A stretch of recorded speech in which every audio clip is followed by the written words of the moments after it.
Heroes are people the common masses look up to, as they are the pinnacle of human dreams. It does not matter whether history considers them to be good or evil, as these are the traits that make them human. This video series' purpose is to look into the way the Fate franchise handles these legends based on their profile in Fate, Grand Order and other Typemoon resources. This time in the classes of Assassin and Saber. Ryougi Shiki だ。挨拶ってこれでいいのか？変な決まりだな、まったく。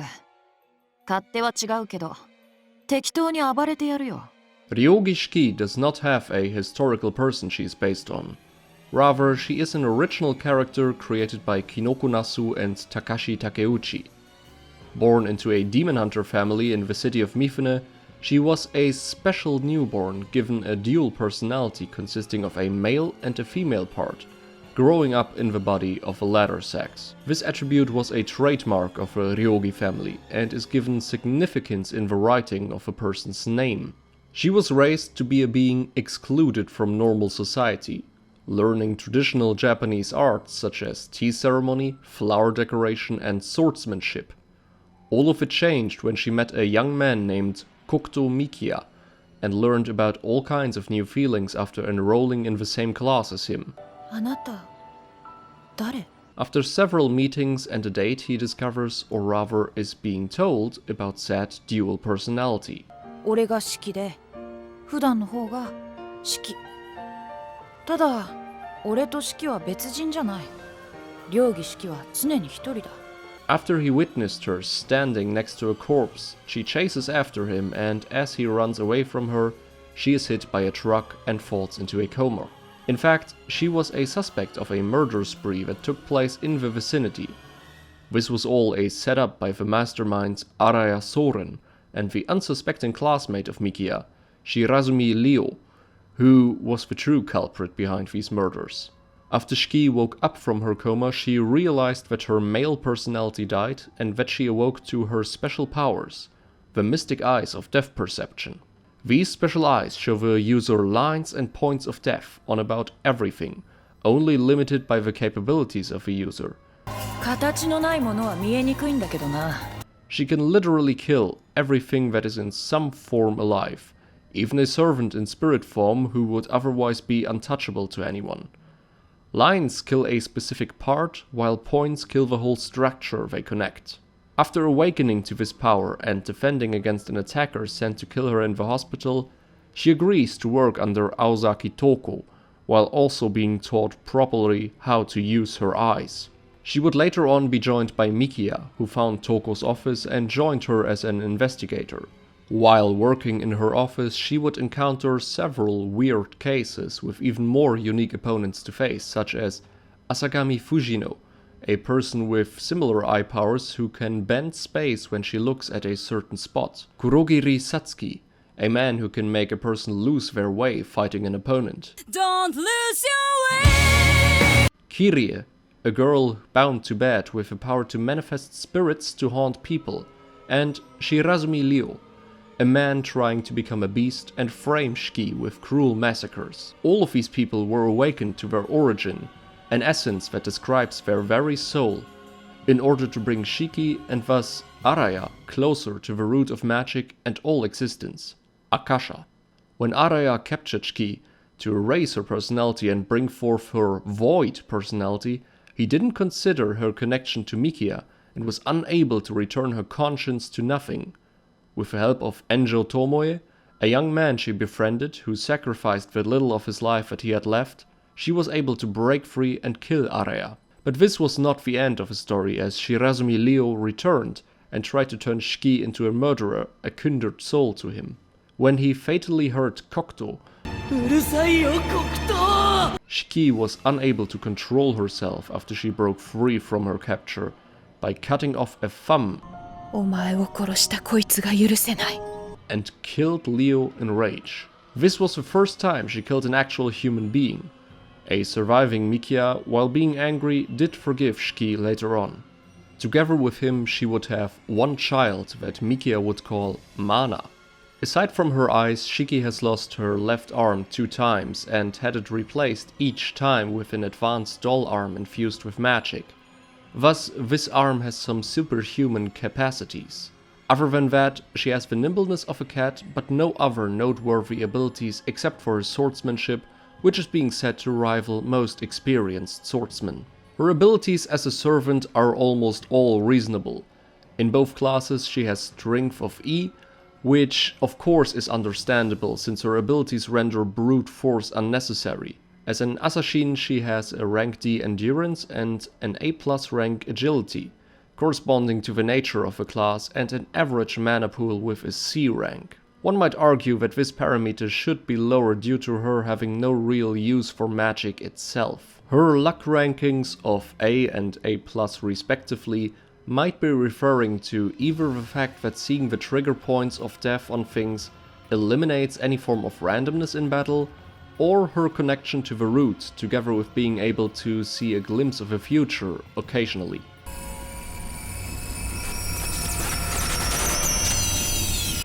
The rest of her saber stats are also quite reasonable, as her agility drops when she switches to a direct combat style.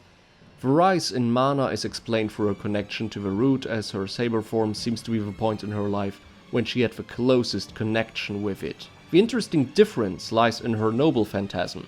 Her assassin form has an EX rating, while her saber form only has a mere B+ rank. However, this is also reasonable, as her assassin form is more about one-hit kills, while her saber form is much more combat focused, dealing with multiple enemies at once. It is also noteworthy that her range is increased from 3 to 9 meters by equipping a sword. Are the tier 4 and 5 rankings of the servant justified? It is unlikely that the tale of Ryougi Shiki would ever expand beyond the city of Mifune and certain associations of the Magus facilities, and there is no other legend she might profit from, unlike the hero Emiya, who profits from parallels to the Robin Hood legends. Also, her lack of drive and motivation for such a thing would diminish the possibility of her ever getting more widely acknowledged and renowned. So she would not benefit from all of that, but since her real capabilities as a human are known, she has no real need for that at all. Her special skill or noble phantasm is so utterly broken that she can destroy any weapon Gilgamesh's treasury could throw at her, and it's an interesting question to ask whether or not she could destroy Avalon, Excalibur's sheath, which is believed to be indestructible. But as she said herself, she can kill anything that is alive in some form. So in the role of assassin, she can easily equal even high-level servants, while her saber form can put up a good fight. It would stand to reason that in direct combat she would be unable to seriously endanger heroes like Artoria or Kuchlen, based on her weapon skills alone, but her eyes of depth perception could turn the battlefield into an equal exchange. The only point of criticism one might state is that her saber form is a tier 5 servant.